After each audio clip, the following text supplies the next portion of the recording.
Well, hello and welcome, everyone. Thank you for joining us today.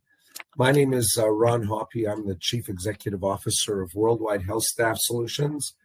And despite having a bit of a creaky voice this morning, it's a real pleasure to be with you and to spend this next short time considering the topic of the impact of U.S. elections on your EB3 visa. This is a webinar presentation and topic that we're offering in response to many questions around this topic that we've been receiving from our candidates and from our prospective candidates. So we thought we would take some time just to hopefully give you a well-rounded perspective, maybe a little bit of a higher view of the issue than what one might have if you're just relying on the news reports coming out of the U.S. from day to day. So we'll get into all of that in just a moment. I see that many of you are already chiming in the chat section, letting us know you're here and where you're joining from. Thanks for doing that. We really appreciate it. If you've not yet just said hello in the chat section, please take a second to do that now. Let us know what country you're joining us from.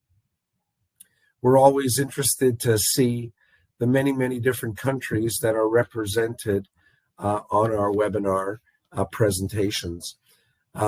We will have time set aside to take your questions at the end of the presentation today. So as we go along, please feel free to type in your questions into the chat. I'm joined by two of my colleagues this morning who will be monitoring the chat and making note of your questions, and they'll be moderating our question and answer session at the end of our time today. So please feel free. Every question is a good question. Don't feel don't hold back because you feel your question might not be appropriate in some way, and we'll do our very best to answer for you. As always, those of you that have joined us live today, as well as everyone else that has registered for this event, you will receive an email within 24 hours that will have a link to a recording of this presentation. Feel free to review this presentation once or as many times as you wish. Also, feel free to share this link with any of your nursing friends or colleagues that you believe may have an interest in this topic as well. So with that being said, and a few housekeeping things taken care of, let's jump right into our topic of today, the impact of the upcoming U.S. elections on your EB3 visa. In the United States, there are regularly scheduled presidential and congressional elections every 4 years. Every 4 years. And 2024 is one of those years. And U.S. elections are always held every fourth year in early November. So this year in November, the beginning of November, is the next upcoming presidential election. Although that's still many months away, if you are consuming any news reports, even at a modest level, there's really no getting away from this endless 24/7, it seems, a news cycle that has this fixation on the current U.S. election campaign. Who said what today, who did what, what's likely to happen, all this activity, all of this chatter, we refer to it as heat. There's a lot of heat and a lot of friction, but really everyone is left to kind of draw their own conclusions, whether they agree with one political ideology or another political ideology, or if the whole thing is just confusing to you. Just a fun fact before we jump in here, on this slide here, you'll see there's a a stylized image of an elephant and a stylized image of a donkey. These are symbols that have long represented the two primary political parties in the United States. The elephant representing the Republican Party and the donkey representing the Democratic Party. And I won't take our time today to do a deep dive into the history of how these two animals came to symbolize these parties, other than to say this dates back into the late 1800s, so almost 150 years ago, where various political cartoonists of the day used these various animals to represent these parties. And for some reason, this representation has stuck for these many years, and really both of the political parties embrace lightheartedly, I think, embrace these symbols to stand for their party. So just as you might be seeing different things in print or online, the elephant symbol represents the Republican Party, the donkey symbol represents the Democratic Party, and you'll still see these symbols many times today in various political cartoons.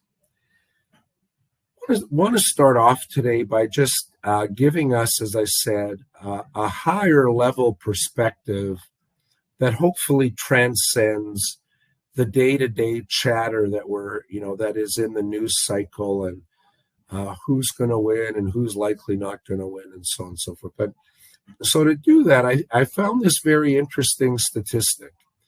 The U.S. has elections every 4 years, and the office of president has term limits attached to it.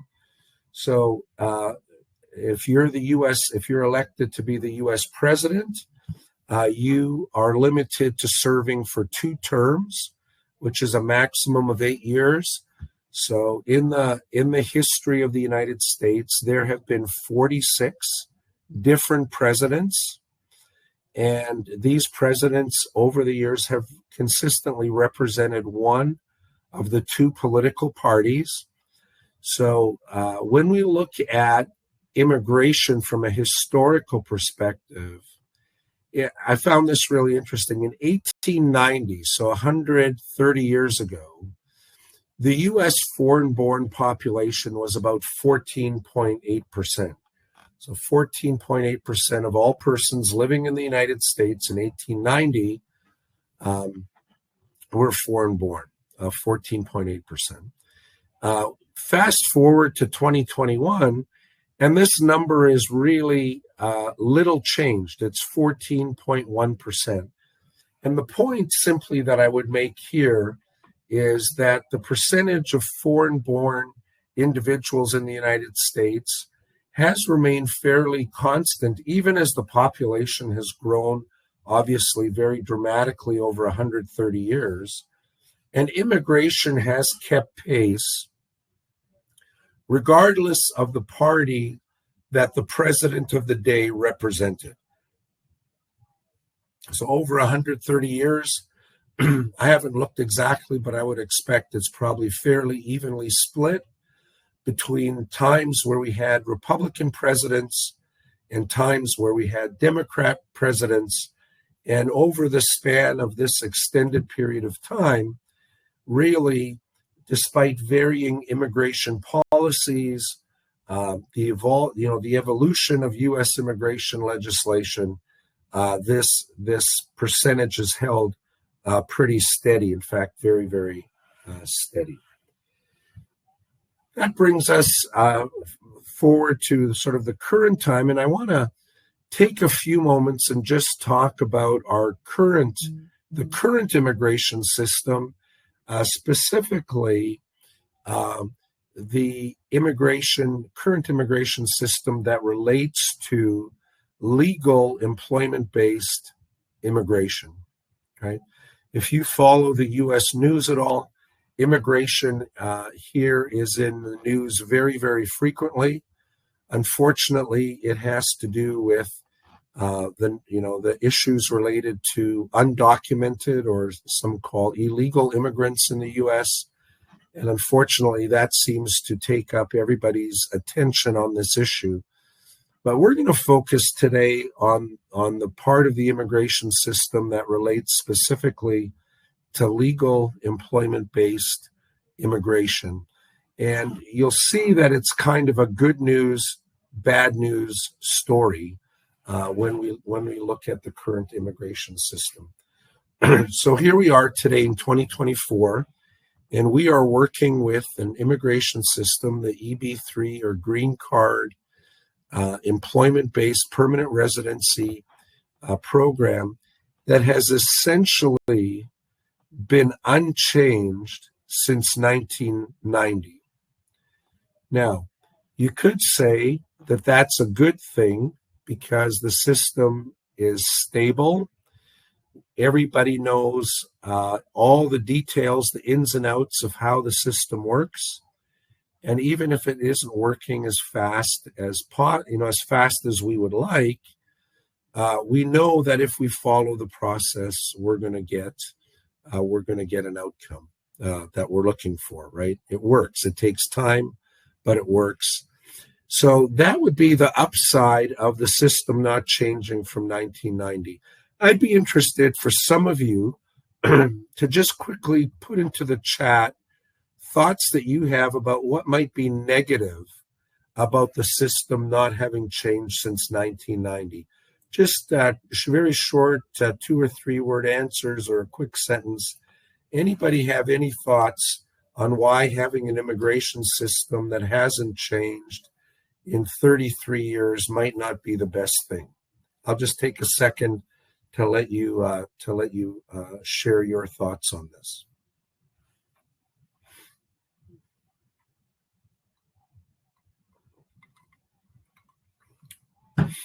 All right. Well, I'm not seeing any responses, so let me just keep us moving along here. So obviously, many things have changed in America since 1990. The population has grown quickly. We've gone from, and we'll see on a future slide, just how much the population has increased during this time, right? Somebody's indicate doesn't accommodate changing industry needs. Exactly correct, right? The U.S. workforce, the demographic profile of the U.S. has changed dramatically over this period of time, right? It doesn't respond to current issues. So thank you for all of these responses. So yeah, the system is unchanged since 1990, and yet the country has changed dramatically. So as we further consider the current immigration system, it's also important to note that the number of visas that are available are based on an arbitrary quota that was set 33 years ago. And that quota for employment-based green card visas is 140,000. And many of the reasons that were stated in the chat here about it's not keeping up with changing times and so on and so forth, this is a real struggle. I think that the immigration system not being changed in 33 years poses, right? This 140,000 number was an arbitrary number that was set in 1990.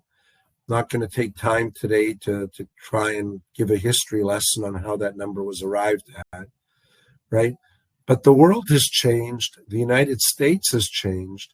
And these arbitrary numerical limits are not tied to the performance of the economy, employment levels, the size of the population, or anything else that immigration policy be designed to support. So just a couple more thoughts here. In 33 years, we're going to take a look at all the different U.S. presidents that have held office in this period of time. And it's interesting to note that having both periods of Republican and Democratic presidents, that the immigration law as it relates to employment-based permanent residency hasn't changed. Right now, what's interesting also is that the United States today really is the only major economy in the world that does not use its immigration system as an economic tool or an economic lever. All other large developed economies in the world see immigration as an opportunity to build and support their workforce in times of economic growth and their domestic unemployment is very low. Likewise, in times of economic slowdowns, if domestic unemployment is higher, then immigration levels are adjusted downwards. But there is a clear linkage between workforce needs, the needs of the economy overall, and immigration levels. So good news, the current system is stable. We know exactly how it works. Bad news, it's really not reflective of the economic and social needs of the United States in 2024. So just to look at some of the changes that have taken place, right? In 1990, when the current immigration law related to employment-based immigration was first implemented, the U.S. population was 250 million people approximately. In 2023, this number had grown to approximately 330 million, an increase of more than 30% just in the population itself.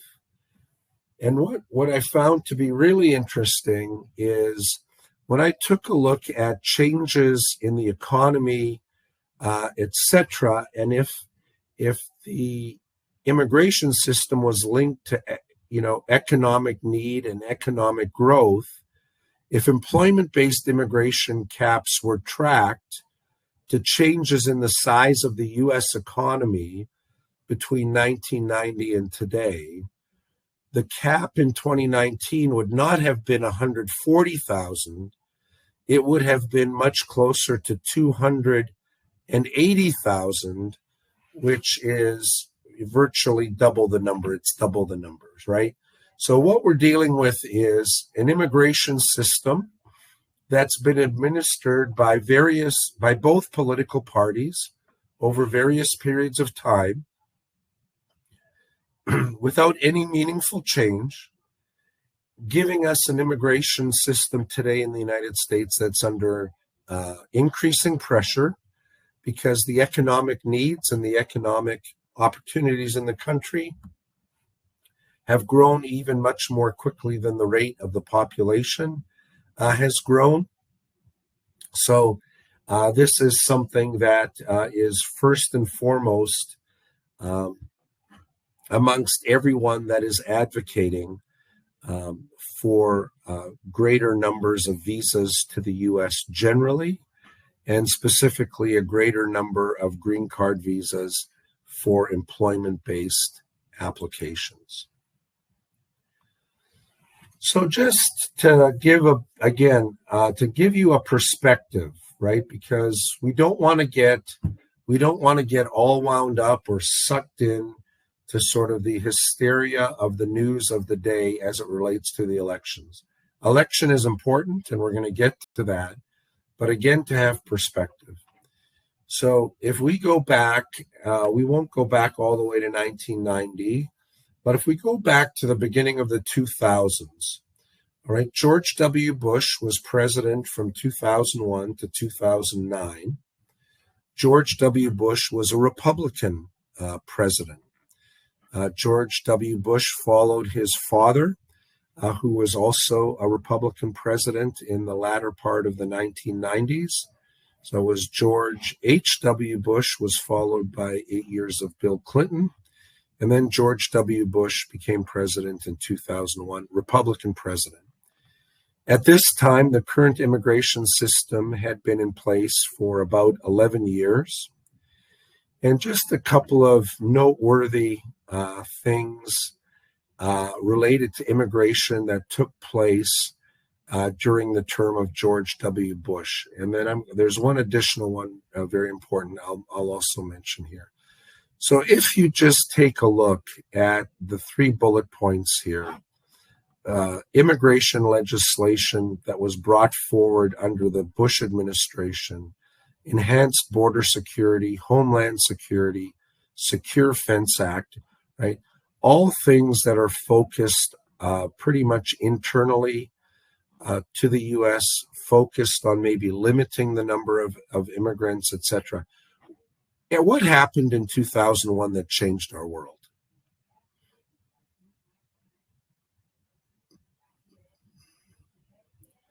Anybody want to weigh in on what happened to change our world in 2001? Right, something called September 11th. Right, September 11th, 2001. George Bush had just been the president for a relatively short period of time, about 8 or 9 months. Right, 8 or 9 months, and so much of the focus after 9/11 was, part of that response was, we've got to secure our country. We've got to make sure that we've got better systems in place to ensure that another 9/11 doesn't happen. So really, right from the earliest days of the George W. Bush administration, there was a strong focus on U.S. border security, and that's represented in these various pieces of legislation that were brought forward during that term. In 2007, the Bush administration did make a very concerted effort to bring about comprehensive immigration reform. That immigration reform would have addressed the issue of immigrants in the U.S. who didn't enter legally.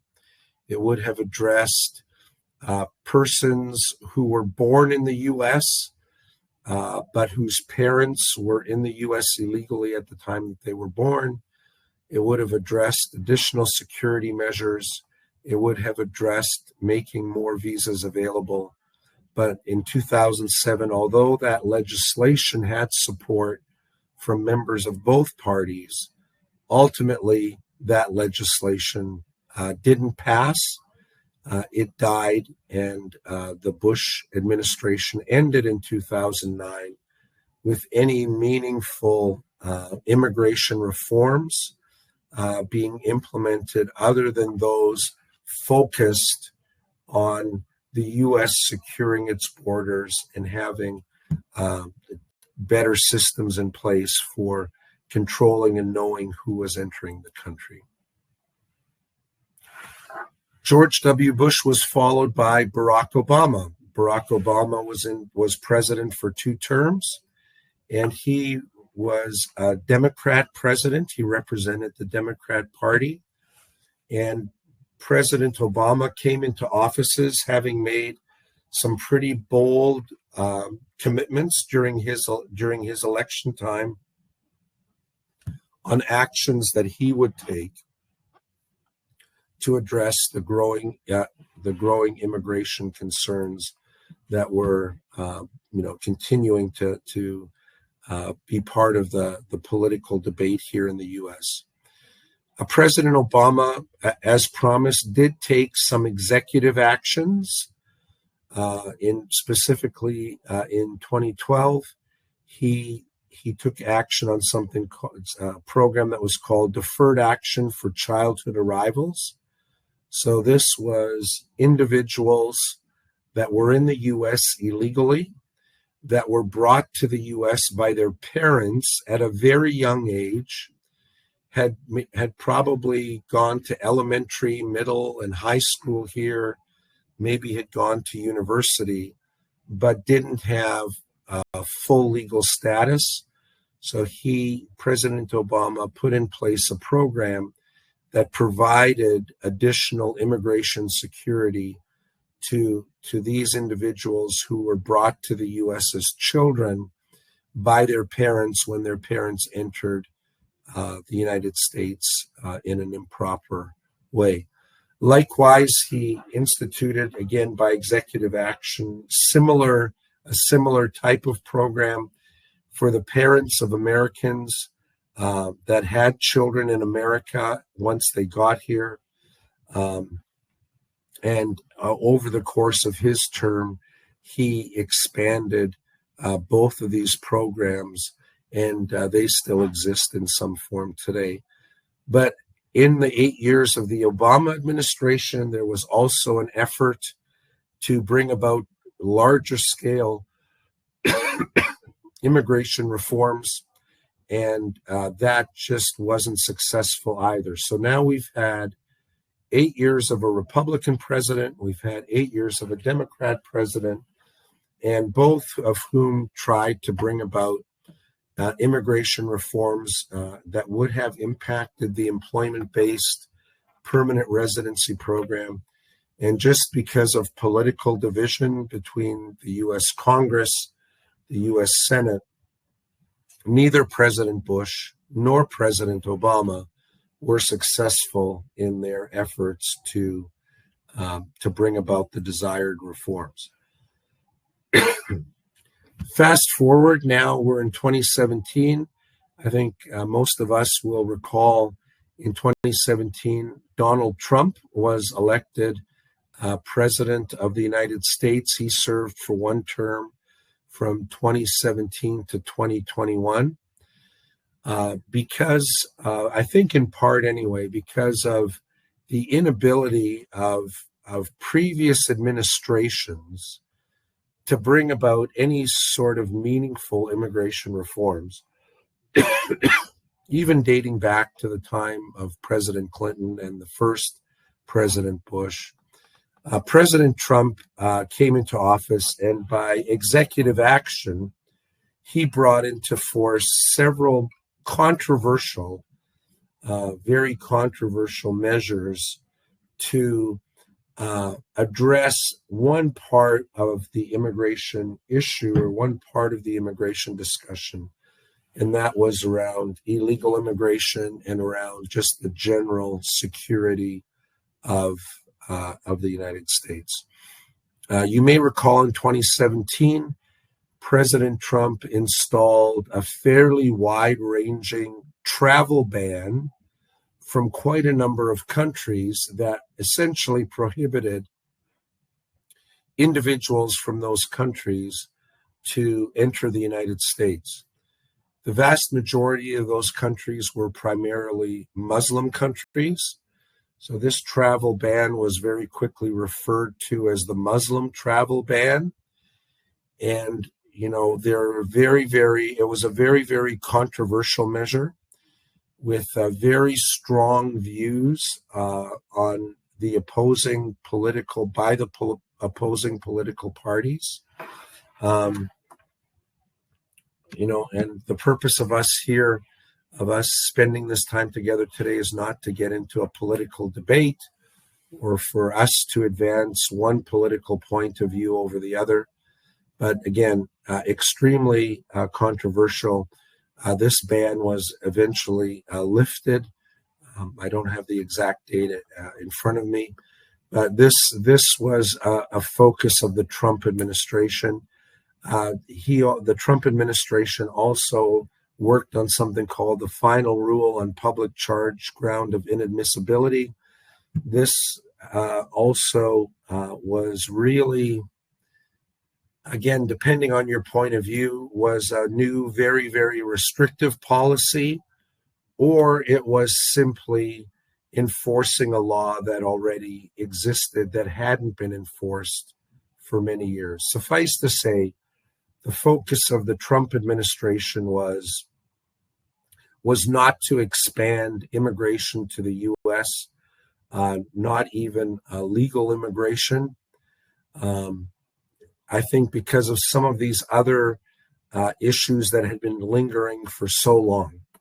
Now, on a more positive note, in 2020, while President Trump was still in office, we saw the first introduction of the first iteration of the Healthcare Workforce Resilience Act, also known as HWRA.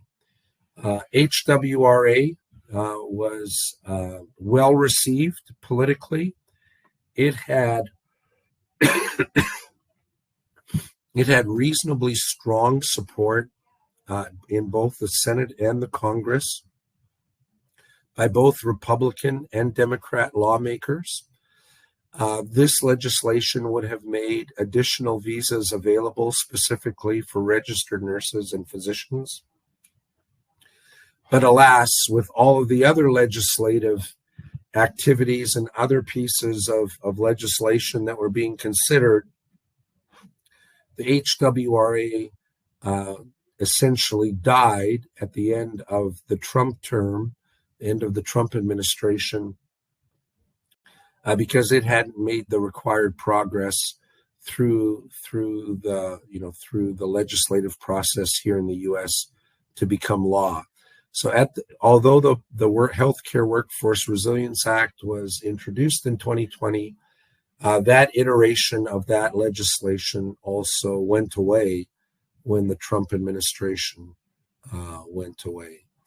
The one thing that you can say perhaps that was more positive, when COVID first took hold in March of 2021, in anticipation of that, there was some priority given at that time to registered nurses and physicians in terms of embassies and the State Department directing embassies to give priority to those applicants. But again, that is a measure that ended with the current administration, the Biden administration, President Joe Biden.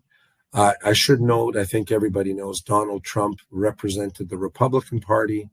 President Biden represents the Democratic Party. So you can see a pattern here of the U.S. going back and forth between Republican presidents and Democrat presidents, at least back to the beginning of the 2000s. And I think if we took the time to do a further retrospective view, we would see a similar pattern going back over time. So President Trump came into office in 2021. He is the current serving president, and he is running for re-election coming up here in November. He's eligible to serve for one more term if he is elected. And by all appearances, it appears that the November 2024 election is going to be a rematch between President Biden, representing the Democratic Party, and former President Trump, representing the Republican Party. Immigration-related matters under the Biden administration have included reintroduction of a new version of the Healthcare Workforce Resilience Act that was introduced in 2023. Very similar to the previous HWRA legislation, this bill proposes to create additional visas specifically for registered nurses and physicians. In 2023, we also saw a reintroduction of what is referred to as the EAGLE Act, Equal Access to Green Cards for Legal Employment Act of 2023. The EAGLE Act has been brought before Congress previously, and this is immigration legislation that is primarily focused on doing away with the current per-country limits on visa issuance. Both the HWRA and the EAGLE Act are currently in the early stages of the legislative process. The Healthcare Workforce Resilience Act, again, has bipartisan support. That means support from both parties to some level, but it remains to be seen if these pieces of legislation will be considered important enough relative to all the other legislation that's being considered to actually be able to work its way through the legislative process before this Congress ends and we head into the November elections. Quite frankly, I think the level the likelihood of either of those pieces of legislation becoming law before November, I would characterize as being very low. Now, something that is more recent and is certainly far more promising is a piece of legislation that was introduced probably sometime in the last 3 or 4 weeks, referred to as the Border Safety and Security Bill. This bill is a very, very large bill. It's 340 some odd pages long. I think it requires funding somewhere in excess of 125 billion US dollars. And this bill, while its primary focus is on providing additional government resources to deal with the levels of people crossing the border, the U.S. southern border, and in some places even the northern border, it also included other measures such as additional support for the Ukraine in their war with Russia. It also includes additional support for Israel in their current conflict. But what's interesting is that for the first time in 33 years, this legislation also includes provisions to increase the number of green card visas, permanent residency visas. Specifically, it calls for an additional 18,000 employment-based visas for each of the next 5 years. Now, you might say, well, that's great. This is just another piece of legislation. You know, nothing's happened in the last 20 years. Why should we think something's going to happen now? The nature of the Border Safety and Security Bill, because it does include many resources for the border issue, which is currently probably the number one political issue of the day here in the United States, and the fact that support for Ukraine and support for Israel are also very high-profile issues, controversial, right? People have different views of what the U.S. should be doing, but I think there is consensus on the border, on Israel, on Ukraine, that something needs to be done. So I think the prospects for some form of this border safety and security bill to get passed and become law is probably the highest potential for change that we've seen in many, many years. So this is an issue that's currently playing itself out in Washington. It's one that we're monitoring, obviously, very, very closely. And while we would certainly welcome 18,000 additional employment-based visas a year, really we need many more than that. And I would characterize 18,000 as a good first step. So please continue to stay tuned as this legislation unfolds, and should it become law, we'll certainly be communicating and making sure that the international nursing community is well aware and well updated on any changes that this legislation may bring.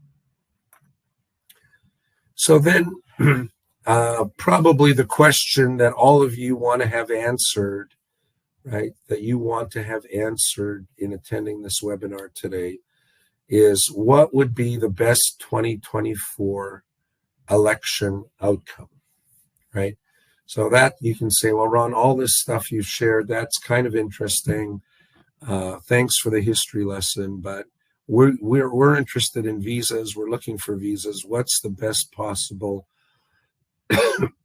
outcome for the upcoming election? I think the first thing I would say, the most important thing, is what would be a good outcome would be that all branches of Congress are won by the same party, or all branches of the legislative branch are won by the same party.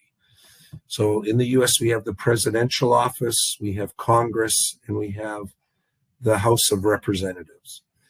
Immigration law is a federal law, and it has to be passed by majority of both the Senate and the Congress, and then the president eventually has to sign it into law.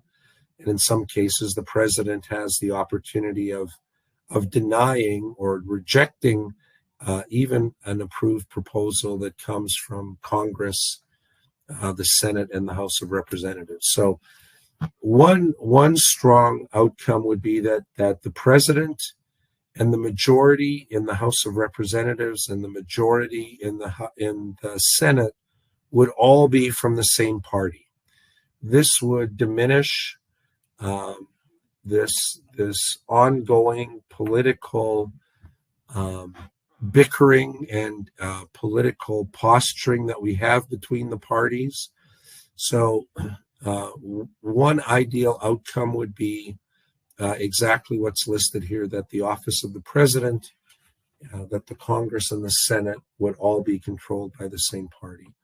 Now, if you have strong political views regarding U.S. politics, your blood pressure might now be at 300 or 400.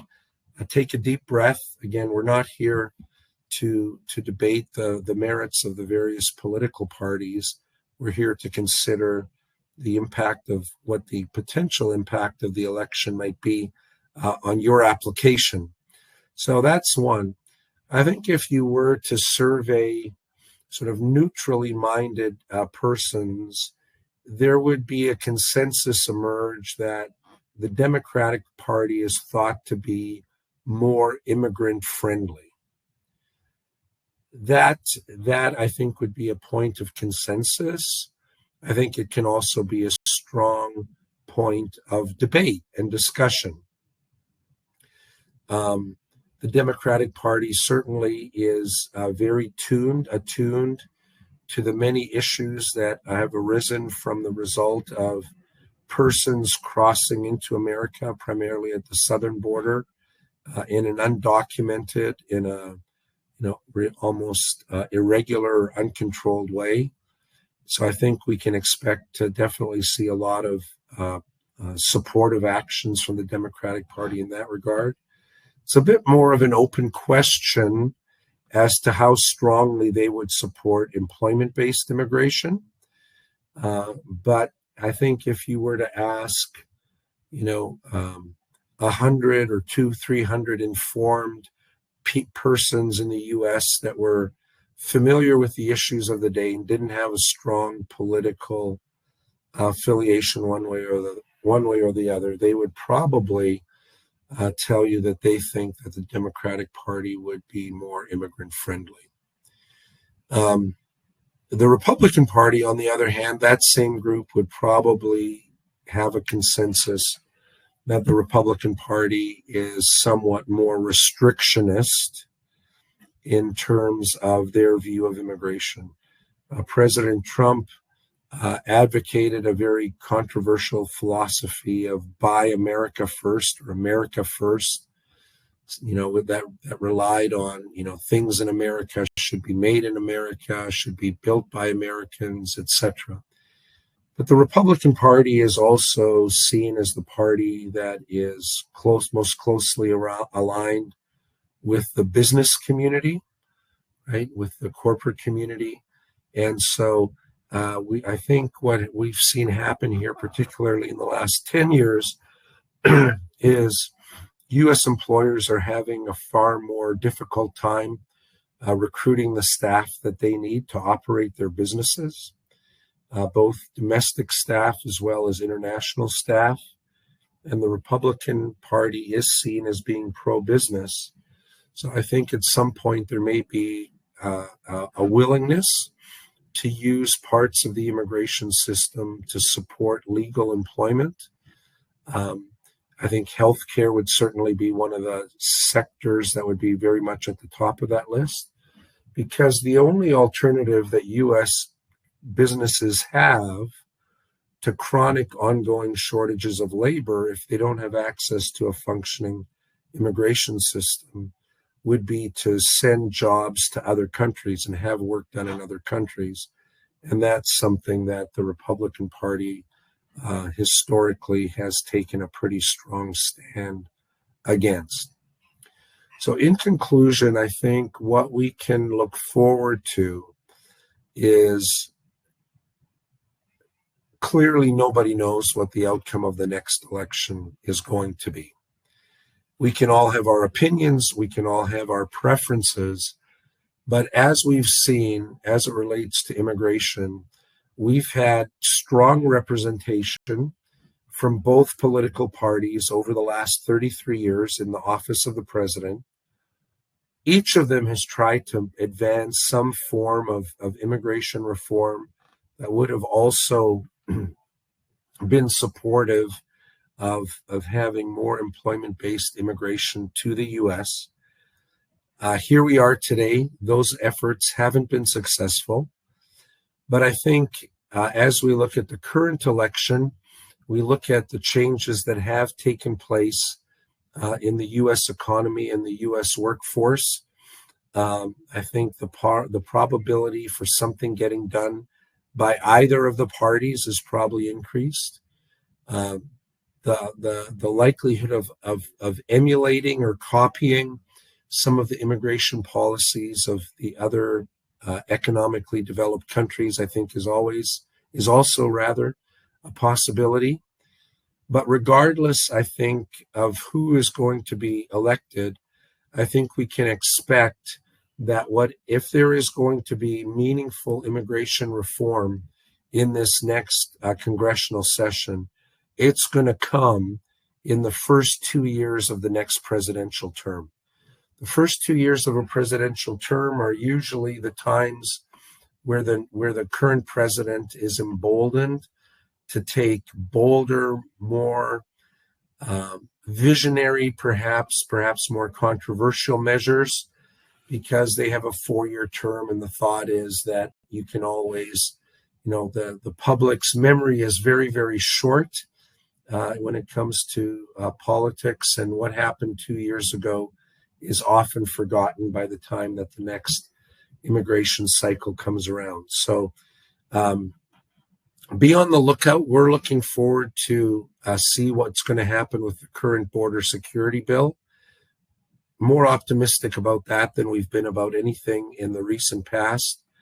And as we get closer to and through the November elections, we're very much looking forward to meaningful expansion of legal employment-based immigration being brought forward and actually being put into law in the early part of that next term, which would be 2025 to 2027. So with that, I'm going to pause my presentation and I'm going to open things up. I'll be happy to answer any questions that you might have, any questions at all. So if you do have those questions, please put them in the chat. My colleagues, CJ and Tracy, are here, and I'll ask them, gentlemen, if there's been any questions that have come up in the chat for our discussion. Oh, hello, Ron. Yeah, we had questions from the chat, and I'm happy to read them out for you. And first one is, how might the election results impact the legal migration of RNs seeking employment in the USA? Yeah. So, the issue of nurses migrating to the U.S. comes down to how many visas are available and how fast are they getting processed, right? That's really the issue. Currently, we're dealing with retrogression, right?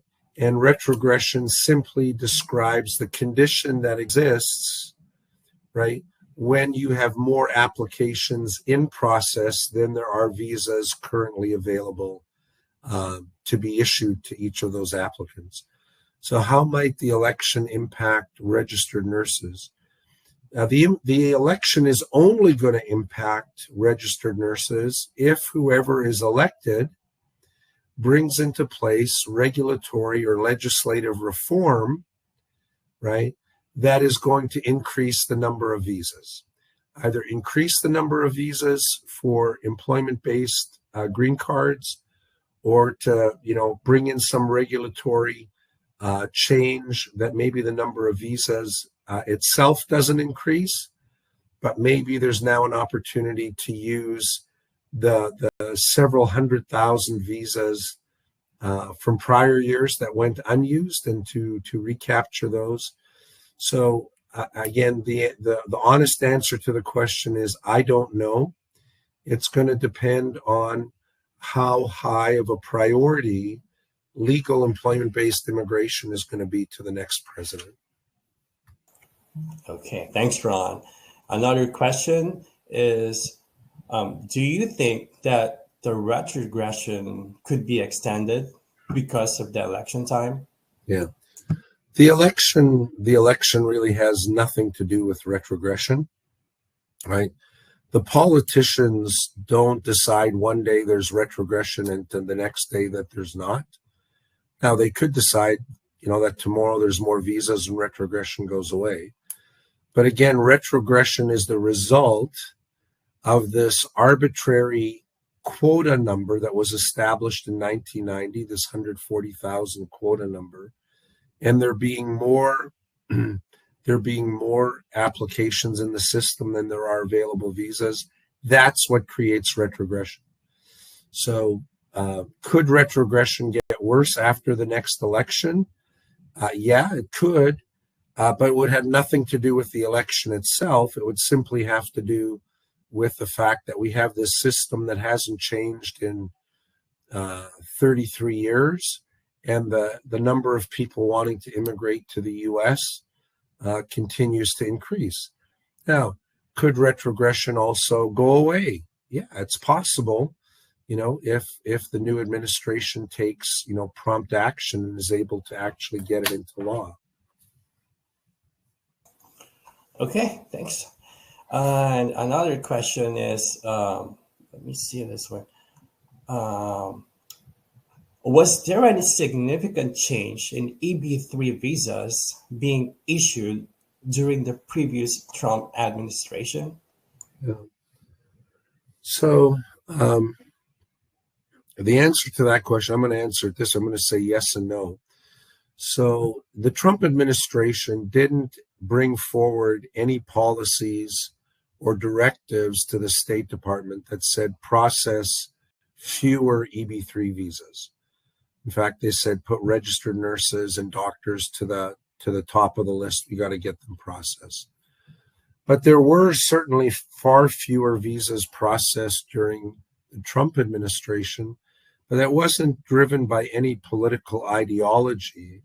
It was driven by something called COVID and embassies being closed down for extended periods of time, right?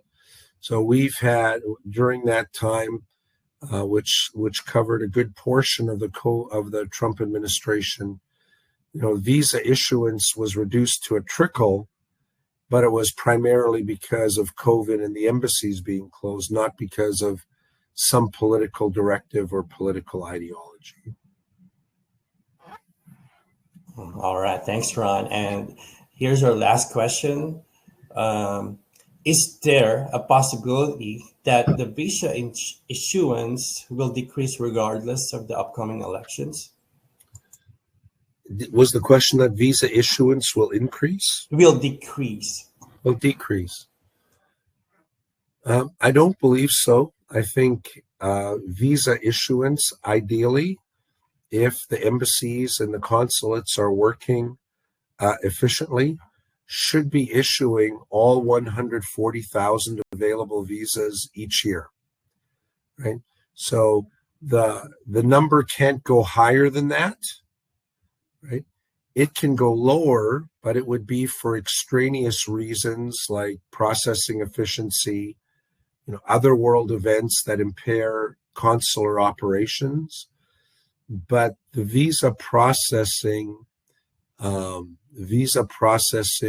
being decreased as the result of the next election would require a change to the law for the number of available visas to be decreased. I think the likelihood of that happening is about zero.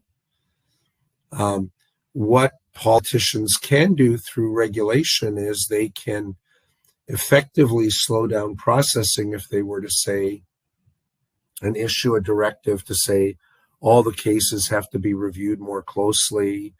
There's other levels of review. But quite frankly, a registered nurse permanent resident application is about as straightforward as an immigration application can get. So, additional scrutiny, I don't think, is really a big concern there. So, excuse me, I don't see the election adversely affecting the processing rate. We expect that all 140,000 visas available in the current fiscal year will be issued. All right, thanks, Ron. So that's for our Q&A session for this webinar. And if you have more questions, always reach out to your case managers, and we have live chat available, and I'll put that on the chat for that link. And also, please like us on Facebook for immigration updates and new positions, and also for future announcements. Right now, we are still doing some open houses and events in various places like Dubai, in the Philippines. So check that in our Facebook, like us on Facebook. And we always have this referral program. I will also put that on the chat. So if you have a nurse friend who has NCLEX, please refer that to us, and we'll be more than happy to help your friends to achieve their American dream. And also, after 24 hours, you will receive an email with the recorded of this webinar. So back to you, Ron. All right, CJ, thank you. Thank you again to everyone that joined us today. I hope having a bit of a higher level perspective is helpful as you try to process all the information and, quite frankly, some of the hysteria surrounding the U.S. election. If you have an immigration application in process, first of all, congratulations. Continue to do everything you need to do to get through each of the next steps. As I said at the outset, the system may work slowly or too slowly for some of us, but the system does work. And if you follow step by step, you're going to get the outcome you want, which is being able to live and work in the United States as a permanent resident. Thank you all for taking time out of your day and joining us today. I trust this has been of interest and of assistance to you. We look forward to bringing you further webinar presentations with topical issues. Please feel free to let us know if there's particular subjects or topics that you would like us to do webinar presentations on. We welcome that input always as well. Thank you again. I wish you all the best, and we look forward to connecting with you again soon. Bye for now.